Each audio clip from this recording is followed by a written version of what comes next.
If you've ever found yourself wondering what lurks beneath the serene lakes, deep in the forests, or even right under your nose, then this is the video presentation for you. We're thrilled to announce to you the Wisconsin Anomaly Monitoring Division, and why we exist to keep our great state safe and informed. The Wisconsin Anomaly Monitoring Division is a subsidiary organization of the Wisconsin Department of Natural Resources. The very origins of the Wisconsin Anomaly Monitoring Division, or WAMD, can be traced back to one figure, Paul Bunyan. Known to many as a towering figure of American folklore, the truth behind Bunyan is far stranger than the tales of giant blue oxen and towering lumberjacks told in stories. In the early 19th century, Wisconsin was the epicenter of a booming lumber industry, and it was during this time that reports began to surface of a massive humanoid figure working alongside logging crews in the northern forests. Witnesses described a man of gargantuan size, standing well over 50 feet tall with the strength to fell entire forests in a single day. Locals began referring to this figure as Paul Bunyan, giving birth to the legend that we know today. However, WAMD records show that Bunyan was no ordinary man. The first sighting of this anomalous being occurred in 1893 near the town of Black River Falls. According to local accounts, a small logging camp awoke to find an entire stretch of forest that had been cleared overnight, with trees stacked neatly in piles. What was thought to be the work of an unusually industrious crew was later attributed to Paul Bunyan himself. As sightings continued, it became clear that Bunyan was not only unusually large, but exhibited behavior and capabilities that defied the laws of biology and physics. The WAMD was officially formed in 1895 in response to these sightings, with a mandate to observe, catalog, and, if necessary, contain Bunyan and other emerging anomalies. Early efforts to track Bunyan were challenging due to his nomadic nature. Reports indicated that he moved through the forests of the upper Midwest, from Wisconsin to Minnesota, seemingly disappearing for months at a time. When he did appear, it was often with the telltale signs of his presence: vast amounts of cleared trees, strange marks in the earth, and the occasional sighting of a colossal man in the distance. Paul Bunyan's true nature remains a mystery. While some theorize that he was a genetic freak or an undiscovered species of humanoid, others speculated that Bunyan was more of a natural force, tied to the land itself, embodying the spirit of the American frontier. Our earliest records describe failed attempts to communicate with or track Bunyan. It was noted that he seemed uninterested in interacting with humans, focusing solely on his work in the woods. Over time, sightings of Bunyan dwindled, and by the early 20th century, he had all but disappeared from public view. However, the legacy of Paul Bunyan as the first anomaly encountered by the WAMD lives on. His presence serves as a reminder that not all legends are born from myth. Most, if not all, are rooted in reality, and those realities often defy explanation. While Wisconsin is renowned for its vibrant natural landscapes, there is a lesser-known side to our state. Over the years, locals have reported encounters with bizarre creatures, strange natural events, and even ghostly apparitions. The DNR quickly realized that some of these occurrences could not be classified under typical environmental conditions, nor could they be explained by the known species cataloged in our state. Simply put, while the DNR safeguards the forests, lakes, and animals, WAMD handles the unknown. Now, you may be asking, what exactly is an anomaly and how does it differ from wildlife? An anomaly is an entity, event, or occurrence that cannot be categorized within the established rules of nature or science. Unlike Wisconsin's deer, wolves, and muskies, anomalies don't follow the laws of biology or ecology. For example, a white-tailed deer grazing along the forest edge near a suburban neighborhood is a common example of Wisconsin's natural wildlife. These creatures are well documented and understood, fitting neatly within the known ecosystem of our beautiful state. Now let's look at the Beloit burrower, a 6-foot-long subterranean beast that lives underground near suburban neighborhoods.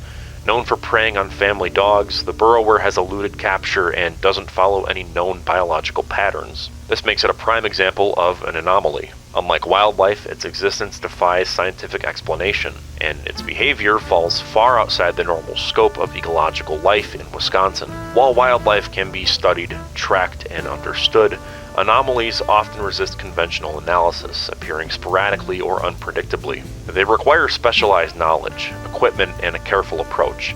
That's where the WAMD steps in, working diligently to keep tabs on these strange phenomena and prevent potential disruptions to daily life. Though the vast majority of Wisconsin residents will never encounter an anomaly, it's important to be aware that our state is home to more than just the known plants and animals. Whether you're hiking in the North Woods, fishing on Lake Superior, or simply walking through your local park, anomalies are out there, existing side by side with the world we know. Awareness of these entities and phenomena is crucial, not just for your own curiosity, but for the safety of yourself and your loved ones. So what are some of the most famous Wisconsin anomalies? The hodag is a legendary creature hailing from the forests of Rhinelander. Described as having the body of a large bull, thick scales, and sharp horns, the hodag has become a local legend, though sightings continue to keep it under the WAMD surveillance. Whether a prank or a true anomaly, it's considered one of Wisconsin's most famous unexplained creatures. The Beast of Bray Road is a mysterious wolf-like creature said to roam the rural roads near Elkhorn. The beast has been described as standing upright like a man, but with a terrifyingly lupine face and body. Roadkill. Its ferocity and elusiveness have made it a priority for WAMD investigations. The mosswalker is a 7-foot-tall moss-covered primate-like being that has been reported in dense forest areas. Attracted to light, the mosswalker's thick, mossy fur camouflages it among the trees, while its exposed skull-like head gives it an eerie, deathly appearance. Its behavior is unpredictable, and encounters are rare but disturbing. Little is known about this anomaly, as no recorded witnesses have survived an encounter. Okay, I'm not doing that. Did you see that? What is it? I don't see anything. It definitely heard something. I've lived here all my life. I never heard anything like that before. That's not an animal. It's not a coyote. That's not like a peacock. I don't know what that. What are you doing? No, I'm tired. Joe! Joe, no, you gotta stay there. No. Oh my God! It's fine. Joe! No, it'll be all right. Where are you going, Joe? Dude, no. You click in and out, it's fine. Alright? Just Where's he going? He's What going. is I he can't doing? even see him on this thing. Where is he going? I don't know. There's something out there. I don't. Oh my God, I just.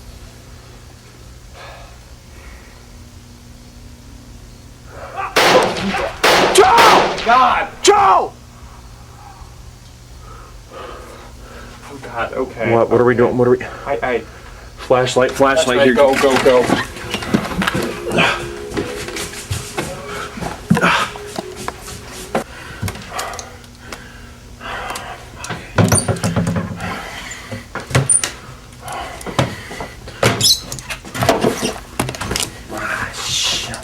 Later.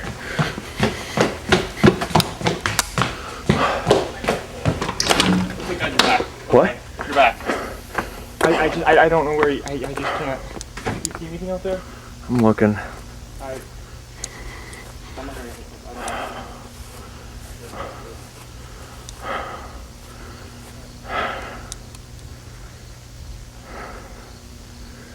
You see anything? no. I just I don't know Joe!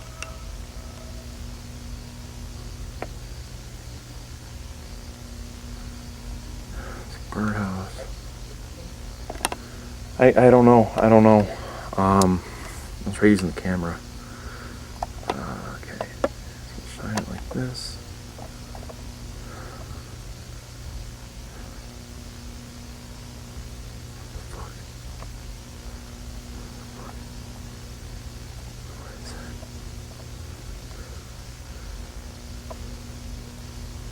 Joe? Jesus!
remember, the WAMD isn't just here to observe.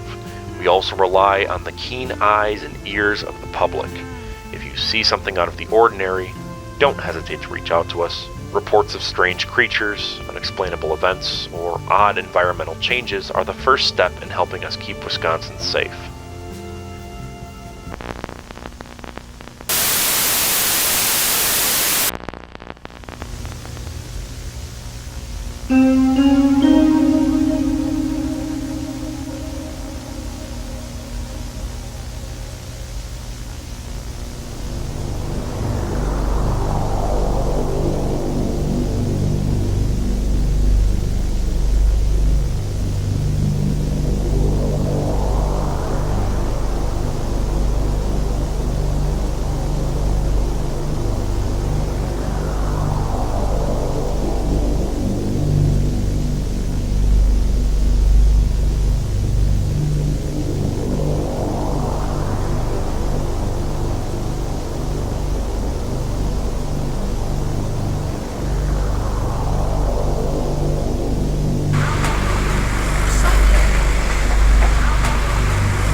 Thank you for coming in today, Mr. Honeywell. I can understand you've had a rough night, but we appreciate you speaking with us. Can you start by telling me what happened in your own words? I don't know where to start. I shouldn't have been out there, not alone. I know better. Take your time. You're safe now. Just tell me what you remember. Okay, I was walking home, cutting through the alley behind 3rd Street. It's something I've done 1,000 times, but tonight it was different. The air felt wrong, heavy, like something was watching me. I heard footsteps behind me, so I picked up the pace, but the footsteps, they didn't sound right. They weren't normal. They echoed like they were coming from everywhere and nowhere at the same time. Did you see anyone? Can you describe the person No. I didn't see anything, and I'm not going to talk about what I saw. I can't. Mr. Honeywell, it's important for us to know who or what is out there. It can help us prevent this from happening to someone else. You don't understand. I can't describe it. It's unholy. There are no words for what it is, for what it does to your mind when you see it. I barely made it out alive. If I talk about it, it'll just give shape. It'll become real again, and I can't. I just can't. Alright. Did it say anything to you? Or do you remember anything that might help us understand its motives? It didn't have to say anything. I could feel what it wanted. The anger, the pain, like it was dragging me into its world, making me a part of its suffering. It wasn't just looking at me, it was judging me, like it knew. It knew I would have walked past the alley if I'd heard someone else crying for help. Mr. Honeywell, I need you to be honest with me. Did you hurt someone in that alley? Is that why you're so scared? No! It wasn't me! It wasn't! It wasn't anyone! I swear I didn't do anything. I just saw it! And now it won't leave me alone! Alright, Mr. Honeywell, we're here to help. But we need more to go on. Is there anything at all you can tell us that might help us stop this thing? Light. It hates the light. I had a lighter in my hand, and when I flicked it, it recoiled like it couldn't stand it. That's when I ran. I didn't look back. I couldn't. Whatever you do, don't go looking for it. You won't come back the same, please. Thank you, Mr. Honeywell. If you remember anything else, don't hesitate to reach out. Just, please, don't make me go back there. I can't face it again. You won't have to. You're safe now. We'll take it from here.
I grew up on a farm that ended up getting taken over by Bessie. I never drank her milk, never could, being lactose intolerant. I always thought that would keep me out of whatever strange stuff was going on, but I guess I was wrong. When Bessie first arrived, everything seemed fine. The family was thrilled, since she was the best thing that happened to the farm.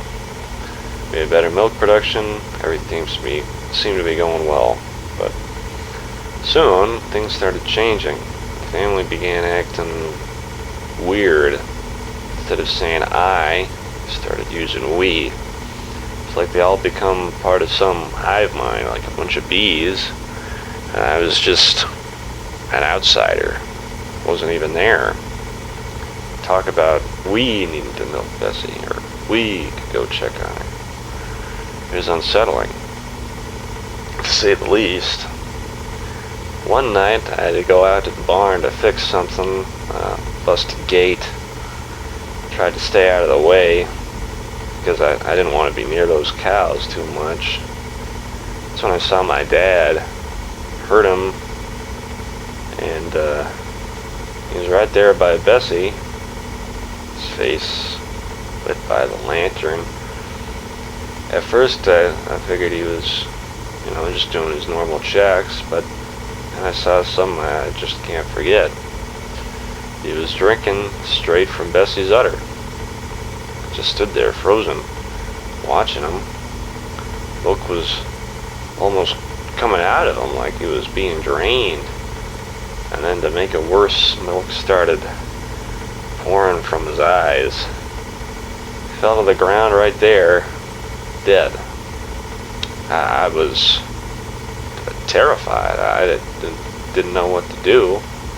I wanted to scream, but nothing came out. I just ran. I ran from the barn, from the farm, from everything. I never did go back. Heard things about my family after that, how they've changed, and they speak in that eerie weed language and live in this strange, twisted reality. Still, I left everything behind, but can't get the image of my dad out of my head. Seeing him fall, milk streaming from his eyes, it's something that will stay with me forever.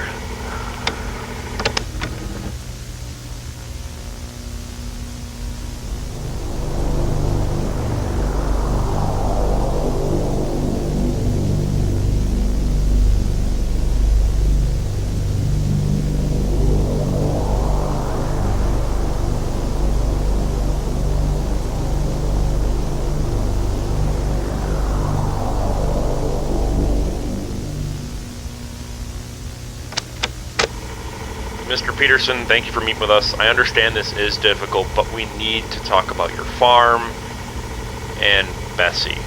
Can you tell us what happened there? No, you don't understand. You want to take her, don't you? You want to steal her milk. You think you can take Bessie away from us? Don't you? She's ours. Mr. Peterson, we're here to help. We need to understand what's going on with Bessie and your farm. Can you please just calm down and explain what's been happening? Help? Ha! You think you're helping? You think you're helping? You're here to steal her. You can't have her. We can't have that. We need her milk. It's ours. We're so close to her, so close.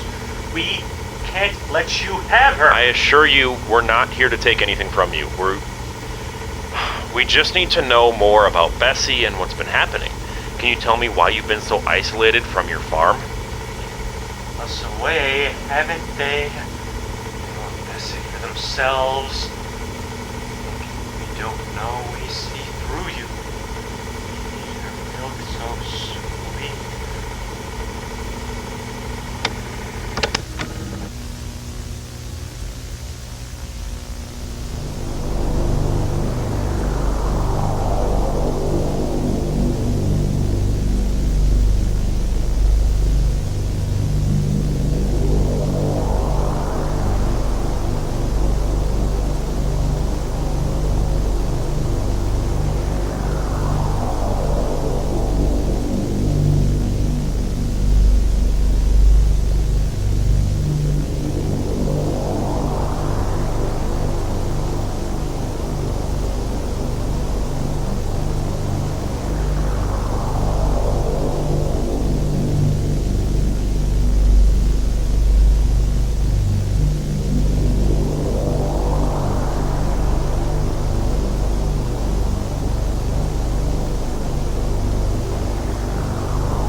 Man Harv.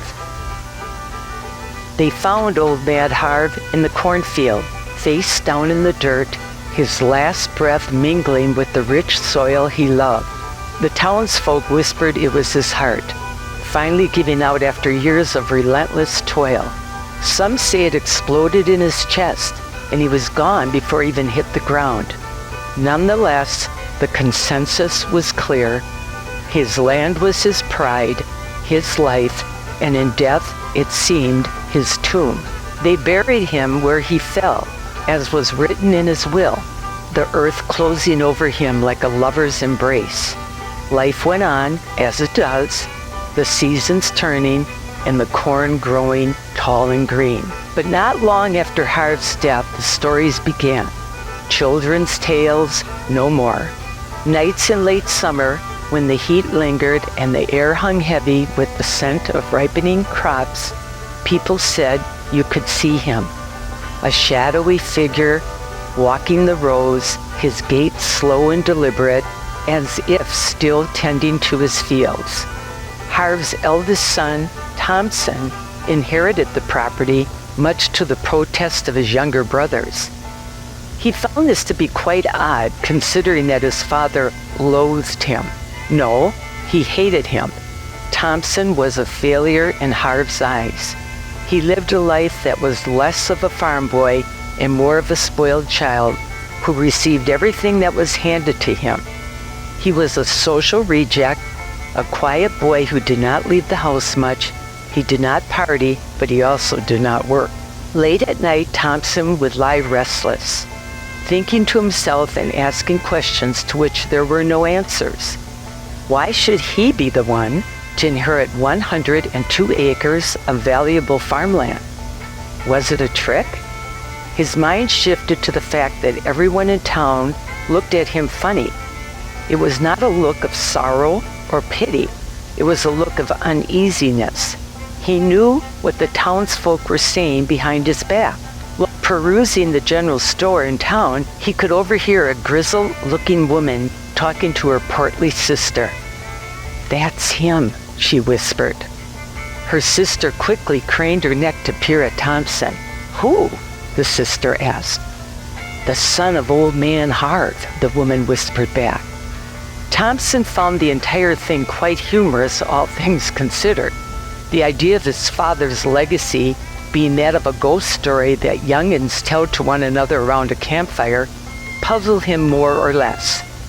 To him it was just an old and bitter man dying alone, surrounded by not his family, but by dirt and nothing more. Thompson scoffed at the idea of his father's spirit roaming the cornfield at night, but even he couldn't explain the strange footprints that appeared overnight, or the patches of earth that seemed freshly turned by unseen hands. One night, Thompson decided to put an end to the nonsense. He drove his truck out to the field, headlights carving tunnels in the darkness. The corn swayed gently, whispering secrets. He walked deep into the field, the tall stalks closing around him like a shroud. As he neared the spot where Harv fell, the air grew cold, and a chill ran down his spine. He saw it then, a figure hanging in the air, suspended like a marionette, with a face pale and eyes hollow. It was Old Man Harv, his body a ghostly silhouette against the night. Thompson's breath caught in his throat. The old man's mouth moved, but no sound came out. In the silence, Thompson heard a whisper, like the rustling of corn, a mournful plea for rest. Terrified, Thompson stumbled back, his eyes never leaving the spectral figure. The old man's image wavered, then dissolved into the night, leaving only the whispering corn behind. From that night on, Thompson left an offering at the field's edge, a bottle of whiskey, a pack of Marlboro cigarettes, and a clean ceramic ashtray, hoping to appease his father's restless spirit. In life, it was what Harv had Thompson fetch for him after a long day of working out in the fields in the August heat. Though Thompson knew the old man was there, watching over the land, bound to it in death as he was in life, the townsfolk, too, came to accept the presence as a silent guardian of the fields. When the nights were hot and heavy with the promise of harvest, they would glance toward the corn and remember the farmer, his spirit walking the rows, tending to his eternal crop. As time passed, the legend of Old Man Harv evolved. The townsfolk's murmurs of a spectral guardian gave way to more sinister whispers. The offerings Thompson left at the field's edge began to wither, the whiskey turning sour and the cigarettes crumbling to dust before a single puff was taken. The once comforting presence of Harv grew darker, more menacing. Some say it was a result of children challenging the spirit, going to the cornfield and ravaging the crops to try and summon the ghost of Old Man Harv, only to leave unharmed and without witnessing their local phantom. Harv's anger started with the animals first. Livestock would vanish, only to be found days later mutilated and half buried in the cornfield.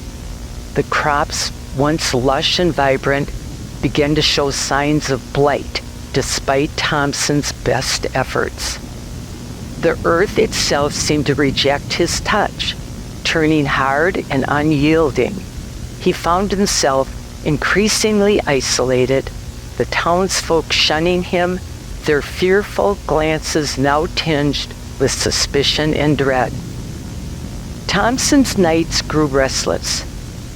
The whispers in the corn took on a harsher tone, no longer mournful but accusing.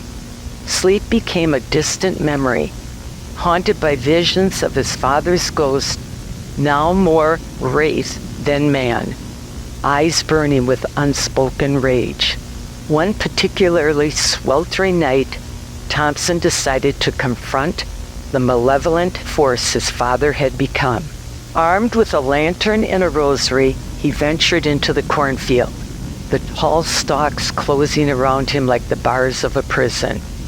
He walked until he reached the exact spot where Harv had died, the air colder and heavier than ever before. The wind picked up, the corn rustling violently. The figure appeared once more, but this time it was different, more corporeal, more terrifying. Harv's face twisted in a grotesque mask of fury, his eyes glowing with a hellish fire. The old man's mouth opened in a silent scream as if the jaw was broken, the soundless agony tearing at Thompson's sanity.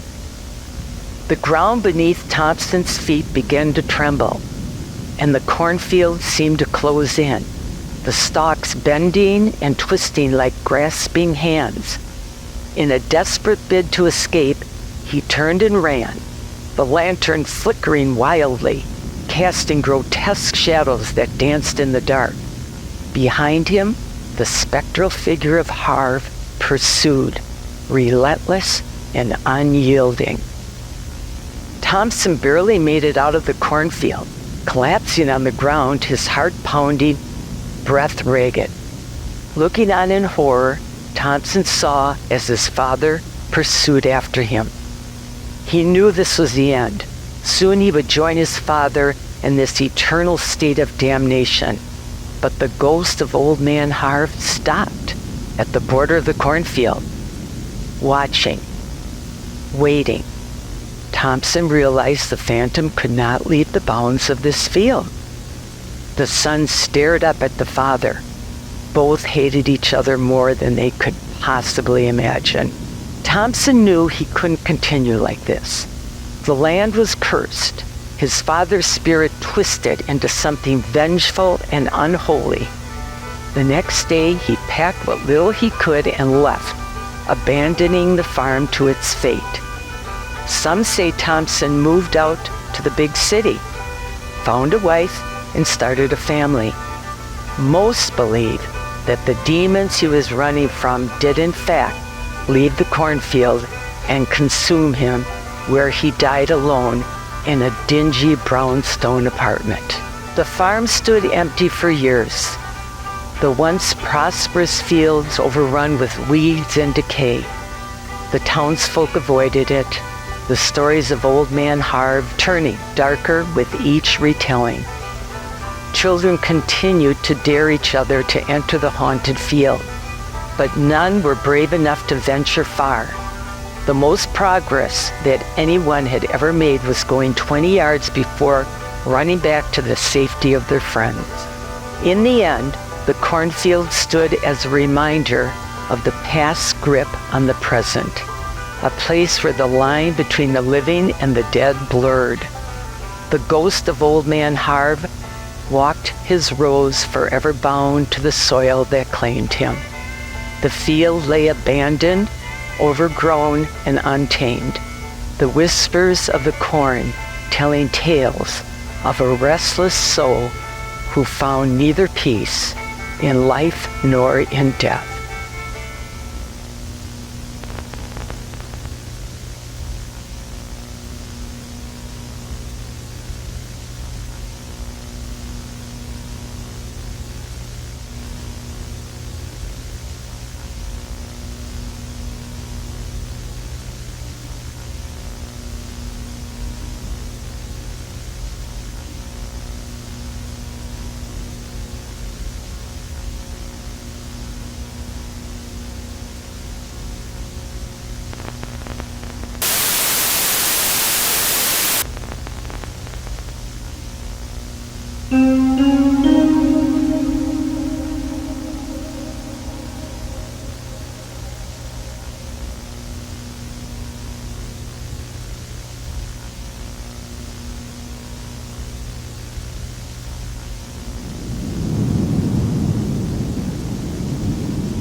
I've been lighthouse captain at Split Rock for over 25 years, and I've seen my fair share of storms, shipwrecks, and tragedies on these waters. But nothing compares to what I saw on the night of October 12th, 1968. The official report claims that the storm was responsible for the sinking of the SS Subaraya, but that's a lie. There was no storm, no freak weather, not even a cloud in the damn sky. I know what I saw, and it was no act of God or nature. It started just before midnight. The night was calm, the lake like glass, and the sky was clear, filled with stars. The SS Subaraya was making its way across the water, about 5 miles out from the lighthouse. I was watching the vessel through my binoculars, just keeping an eye on things, when I noticed something strange. A dark shape moving beneath the surface. Something massive. At first, I thought it might be a school of fish or a trick of the light, but then the shape started rising like a shadow come to life. It wasn't until the waters started churning and the Subaraya began to tilt that I realized what I was looking at. It was a creature. A monster made of bones and filth, rising from the depths. It was the size of a damn skyscraper, at least 500 feet long, and it moved with this unnatural grace, like it owned the lake. I watched in horror as it wrapped its skeletal body around the SS Subaraya, coiling tighter and tighter until the metal hull began to buckle and crack like a tin can. The ship didn't stand a chance. I could hear the groaning of the steel all the way from the lighthouse. Imagine that, hearing metal scream from miles away. It was like nothing I've ever heard before, and I hope to God I never hear it again. And then, it crushed the ship. Just like that. The Subaraya was gone in a matter of minutes, pulled under the waves, but it didn't stop there. I saw it. God help me, I saw it. Start devouring the crew. I couldn't see them clearly, just shadows thrashing in the water, but I could hear them. I could hear the crunch of bones, the screams turning to gurgles as they were pulled down into the Leviathan's maw. And then, the most horrible sound of all, this deep, rumbling noise like thunder, but it wasn't coming from the sky. It was coming from the creature's gut. I could hear those poor souls being digested from miles and miles away. I reported what I saw, but no one believes me. They wrote it off as another storm, said I must have been mistaken and that my mind was playing tricks on me. But I'm not crazy. I know what I saw. I saw a monster, and it's out there right now, lurking beneath the surface, waiting for its next victim. I'm telling you, there was no storm. It was the beast. It's real, and it's hungry.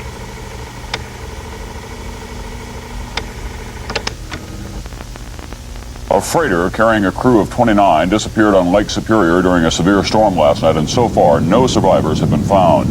The freighter, the Edmund Fitzgerald, was transporting iron ore when it ran into high winds and 25-foot waves.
And I stood upon the sand of the sea, and saw a beast rise up out of the sea, having 7 heads and 10 horns, and upon his horns 10 crowns, and upon his heads the name of blasphemy,